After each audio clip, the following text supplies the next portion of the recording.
ये बहुत सावधानी की बात है और जीवन में, सबके जीवन में एक बार ये प्रश्न खड़ा होगा। इसे सौभाग्य मत मान लेना, इसे प्रारब्ध मत मान लेना। प्रारब्ध से भोग का सानिध्य मिलता है, भोग क्रिया नहीं होती। भोग क्रिया अज्ञान से होती है। प्रारब्ध से सामग्री एकत्रित हो जाएगी, भोग का संयोग का वो सब प्रारब्ध रचना कर देगा, लेकिन क्रिया अज्ञान से होती है, क्रिया कामना से होती है। इसलिए कह रहे हैं, यदि राधा माधव के प्रेम रस में डूबने के मार्ग में उपासक चला तो उसके जीवन में एक बार ही सही पर ऐसा अवसर आएगा कि वो परस्पर विपरीत शरीर का भोग करने का प्रश्न माया खड़ा करेगी। आपको कह रहे हैं कि अगर नवयुवती है तो अपनी पुत्री जैसे होती है, ऐसे देखो, सुपुत्रीयति, अपनी पुत्री कितनी भी सुंदर जवान, ऐसा आता ही नहीं भाव में कि स्त्री है, आता ही नहीं है। जिनके आता है वो राक्षस ही हैं, मनुष्य तो है नहीं। नहीं तो घर में रहा जाता है, बड़ी बहन, परिवार के सदस्य, कहीं ऐसा आता है कि जवान बहन है तो जवान लड़की, ऐसा थोड़ी आता है। हंसते खेलते गले लगाते, कोई कहीं भाव ही नहीं रहता काम का। चाहे जवान पुत्री हो चाहे जवान बहन हो, कभी ऐसा घर में भाव, जिनके भाव आता वो राक्षस हृदय के हैं, मनुष्य हृदय के नहीं। वो राक्षस हृदय वाले, आसुर स्वभाव वाले हैं। नहीं, अपनी पुत्री अपनी बहन के समीप रहने पर कहीं ऐसे भाव थोड़ी आते। खूब खेलना कूदना हंसना बातचीत करना ये सब घर में होता रहता है, पर ये भाव थोड़ी आता है कि ये स्त्री है। नहीं, वो मेरी बहन, वहां कोई गुंजाइश ही नहीं काम भाव की। तो बोले सगी पुत्री की तरह सब पुत्रियां दिखाई दें, अपने से बड़ी हैं तो बिल्कुल मेरी जैसे जननी वैसे। मातृयत्य परांगनाम, जैसे अपनी अम्मा के पास, मां के पास बैठे तो क्या भाव बिगड़ेगा? कुछ नहीं बिगड़ेगा। कैसा भी जवान लड़का हो, मां अपने ऐसे हृदय से लगा के दुलार करती है, समझाती है, बुझाती है, डांटती है। वहां काम भाव आता है क्या? मां के गले लगने पर, बहन के गले लगने पर काम भाव आता है क्या? बेटी को हृदय से लगाने पे काम। जब साधारण सांसारिक पवित्र भाव में काम नहीं आता तो तुम तो परम पवित्र भगवान के भाव वाले हो, तुम्हारे अंदर कैसे काम परास्त कर सकता है? मातृयत्य परांगना, ये आएगा प्रश्न जीवन में। पुरुष है तो स्त्री के प्रति, स्त्री है तो पुरुष के प्रति। साधक बहुत सावधान रहे, माया प्रश्न करेगी। घूमते रहते हैं माया के पार्षद, घूमती रहती है माया की पार्षदी। बहुत सावधान, जाके संग कुमति मति उपजय करत भजन में भंग, तजोरे मन हरि विमुखन को संग। बहुत कीमती जीवन है, सिद्ध बात समझ लो, संकोच की बात नहीं। हरि को रिझाओगे तो वैकुंठ का द्वार, वृंदावन के दिव्य धाम का द्वार, साकेत द्वार, कैलाश धाम का द्वार खुलेगा। और जगत के शरीरधारी को रिझाओगे तो आखिरी द्वार वही है, मलमूत्र का, और कुछ नहीं। हमारी बात मान लो, संकोच करने की बात नहीं है। हम वहीं से पैदा हुए हैं और वहीं की आसक्ति से फिर दुर्गति को प्राप्त होंगे। खुली बात है, देख लो, दो ही आकर्षण है, बढ़िया से बढ़िया खाने को मिले, भोगने को मिले। शिष्णोदर परायण शास्त्र कहता है, शिष्ण और उदर। उदर रसेंद्री से संबंधित है, शिष्ण जनेन्द्री से संबंधित है। बस जनेन्द्री और रसेंद्री के भोगों में पूरा दिव्य मानव जीवन बर्बाद। श्रीपाद कह रहे, यदि राधा मुरलीधर के प्रेम में मगन होना है, बहुत सावधान।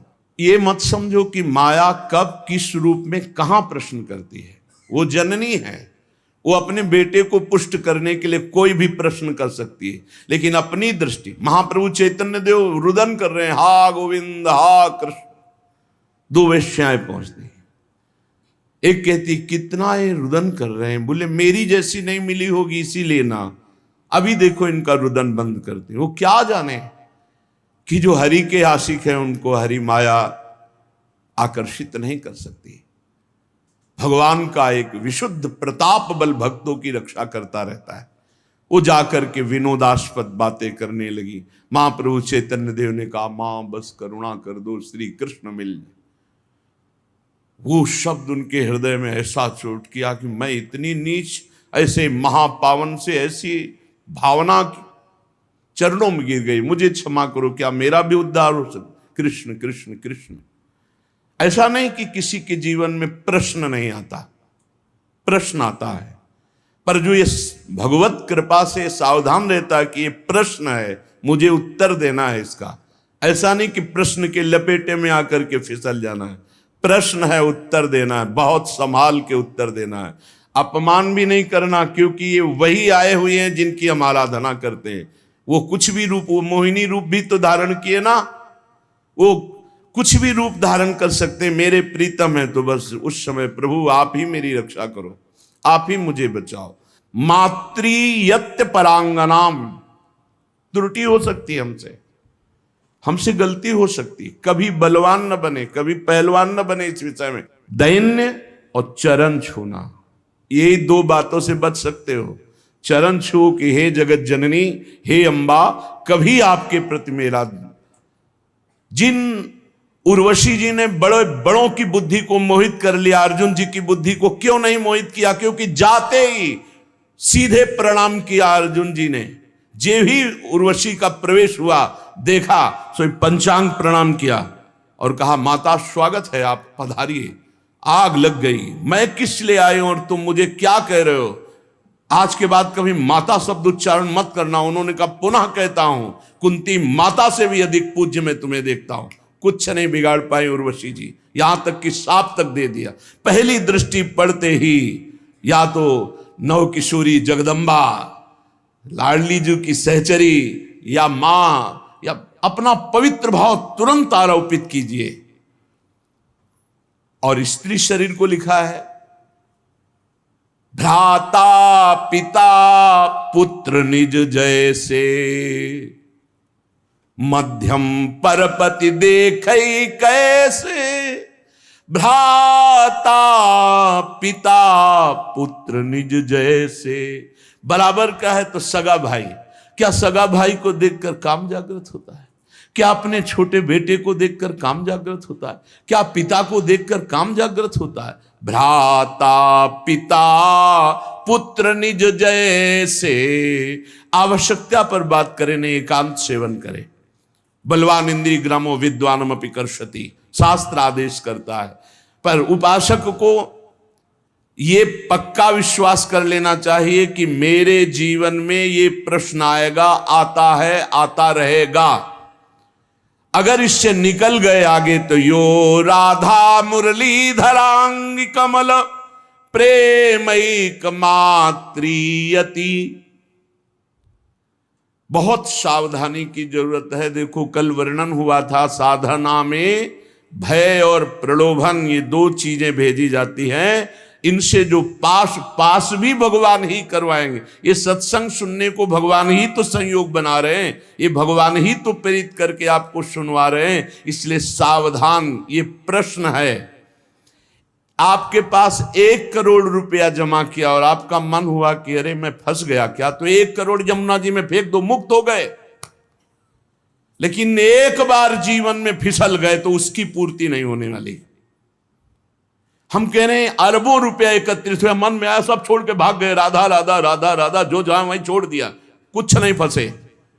लेकिन एक बार फिसल गए काम में तो उसकी पूर्ति कैसे होगी?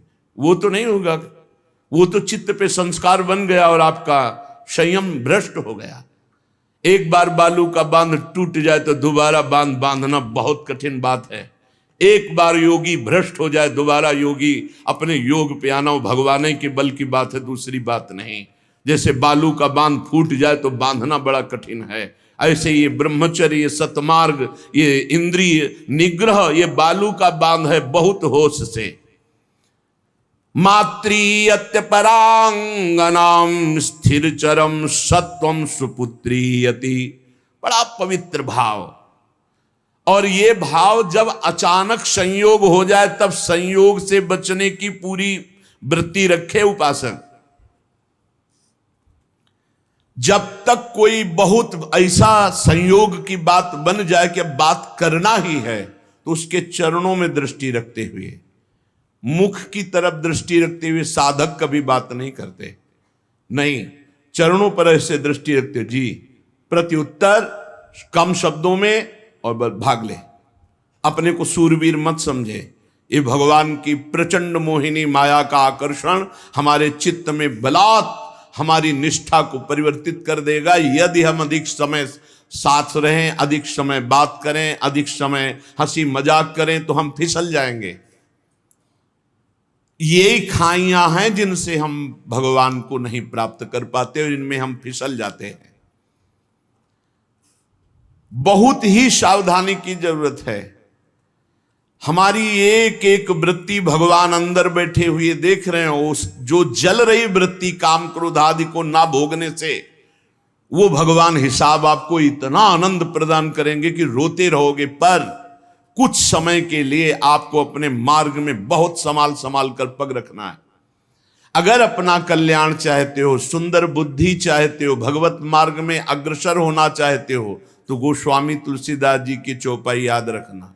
जो चाहे आपन कल्याणा, सुजस सुमति शुभ गति शुभ नाना, सो पर नारी लीलार गोसाई, तजौ चौथी के चंद की नाई।